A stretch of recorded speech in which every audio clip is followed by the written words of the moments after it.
You were born into a war you didn't start, a war between what you are and what you were made to become. The world greeted you with noise, names, rules, images, but beneath all that was silence. And inside that silence, something ancient waited. It still waits. You are not what you say you are. You are what you trade your time for. Look at what you've given your days to. Look at what you've sacrificed your nights for. And tell me who you really serve. You say you believe in truth, but your habits worship comfort. You speak of God, but your time is given to distraction. You want to live forever, but you're dying without purpose. You want peace, but you feed yourself chaos. You want love, but only if it asks for nothing in return. You are full of hunger, but you hate discipline. You say life is hard, but what's really hard is being honest about what you've become. You ask, where is God? But when was the last time you looked for him without conditions? You pray for answers, but you ignore the answers already given. You search for signs while stepping over the evidence written into your very being. You are not missing God, you are avoiding him, because if he is real, then you must change, and that is what you fear most. You were not made to be comfortable, you were made to be changed.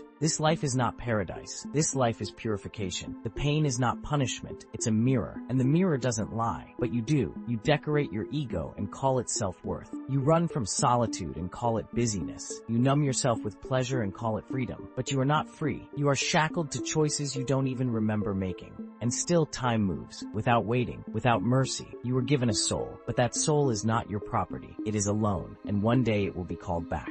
Not with a knock, but with a silence so loud, the world will blur. And in that moment, nothing will follow you. Not your name, not your money, only your becoming. Only what you did with the fire you were given. You fear failure, but what you should fear is becoming successful at things that don't matter. You should fear spending your life building something that burns the moment you step out of your body. You should fear regret so deep that not even tears can touch it. You should fear spending so much time avoiding hell that you forgot heaven wasn't for cowards either. You want a soft God, a quiet God, a God who understands your weakness but never demands your strength. But the real God, he is not weak. He is not waiting to be liked. He is not adjusting himself to your lifestyle. He is not a brand. He is not an idea. He is not your imagination. He is the flame behind your breath, the weight inside your conscience, the voice you keep silencing when no one is watching. And he remembers everything. You think you have time. That's the great lie. You think the door will always be open. You think forgiveness is automatic. You think intention replaces action. You think belief is enough, but belief that doesn't burn the false parts of you isn't belief.